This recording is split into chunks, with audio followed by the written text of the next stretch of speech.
Hi friends, ಅಮ್ಮನ ಕೈ ರುಚಿಗೆ ಸ್ವಾಗತ. ನಾನಿವತ್ತು ಮೊಸರನ್ನ ಮಾಡ್ತಾಯಿದ್ದೀನಿ. ಮೊಸರನ್ನ ಅಂತ ಕೇರ್ಲೆಸ್ ಆಗಿ ನೋಡಬೇಡಿ, ಈ ರೀತಿಯಾಗಿ ಮಾಡ್ಕೊಂಡು ನೋಡಿ, ತುಂಬ ಚೆನ್ನಾಗಿರುತ್ತೆ. ಮಾಡಿಟ್ಕೊಂಡಿರೋ ಅನ್ನವನ್ನು ಹಾಲಿನಲ್ಲಿ ಬೇಯಿಸಬೇಕು. ಹಾಲು ಒಂದು ಪಾತ್ರೆಗೆ ಹಾಕ್ಕೊಂಡು ಅದು ಬಿಸಿ ಆದಮೇಲೆ ಮಾಡಿಟ್ಕೊಂಡಿರೋ ಅನ್ನವನ್ನು ಹಾಲಿಗೆ ಹಾಕಿ ಚೆನ್ನಾಗಿ ಸ್ವಲ್ಪ ಬೇಯಿಸ್ಕೋಬೇಕು. ಅದು ಬೆಣ್ಣೆ ಥರ ಆಗುತ್ತೆ. ಆಗ ತುಂಬ ಚೆನ್ನಾಗಿರುತ್ತೆ. ನೋಡಿ, ಮೊಸರನ್ನಕ್ಕೆ ಈ ರೀತಿ ಮಾಡೋದ್ರಿಂದ ತುಂಬಾ ಚೆನ್ನಾಗಿರುತ್ತೆ. ಈಗ ಒಂದೆರಡು ಕಾಳು ಜೀರಿಗೆ ಹಾಕ್ಕೊಳ್ಳೋಣ. ಜೀರಿಗೆ ಹಾಕ್ಕೊಂಡ್ರೆ ತುಂಬ ಘಮ ಘಮ ಅಂತ ಇರುತ್ತೆ. ಮತ್ತು ಒಂದೆರಡು ಎಲೆ ಕರಿಬೇವು ಹಾಕ್ಕೊಳ್ಳೋಣ. ಒಂದು ಚಿಟಿಕೆ ಇಂಗು ಹಾಕ್ಕೊಳ್ಳೋಣ. ಚೆನ್ನಾಗಿರುತ್ತೆ. ಮೊಸರನ್ನ ಬೇಯ್ತಾ ಇರೋಂಗೆ ತುಂಬ ಗಮ್ಮಂತ ವಾಸನೆ ಬರ್ತಾ ಇರುತ್ತೆ.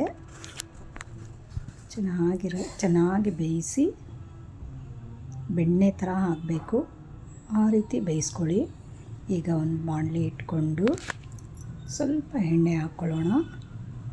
ಸ್ವಲ್ಪ ಎಣ್ಣೆ ಹಾಕ್ಕೊಂಡು ಅದಕ್ಕೆ ಸ್ವಲ್ಪ ಜೀರಿಗೆ, ಸ್ವಲ್ಪ ಸಾಸಿವೆ ಹಾಕ್ಕೊಳ್ಳೋಣ. ಯಾವುದೇ ಕಾರಣಕ್ಕೂ ಒಗ್ಗರಣೆ ಸಿಹಿಬಾರ್ದು, ಅದನ್ನು ಗಮನದಲ್ಲಿಟ್ಕೊಳ್ಳಿ. ಸ್ವಲ್ಪ ಹಸಿಮೆಣಸಿನ್ಕಾಯಿ ಹಾಕ್ಕೊಳ್ಳೋಣ. ಮತ್ತು ಈಗ ಸ್ವಲ್ಪ ಒಣಮೆಣಸು ಹಾಕ್ಕೊಳ್ಳೋಣ.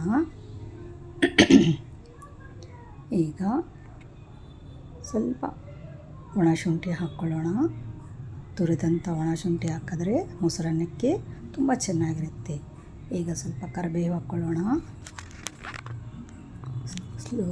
ಸ್ಲೋ ಫ್ಲೇಮಲ್ಲಿ ಇಟ್ಕೊಂಡು ಚೆನ್ನಾಗಿ ಬಾಡಿಸಿ ಈಗ ಅದನ್ನು ಮೊಸರನ್ನ ಮಾಡಿಟ್ಟಿದ್ದೀವಲ್ಲ ಅದಕ್ಕೆ ಬೆರೆಸ್ಕೊಳ್ಳೋಣ. ನೋಡಿ ಎಷ್ಟು ಚೆನ್ನಾಗಿ ಕಾಣ್ತಾ ಇದೆ.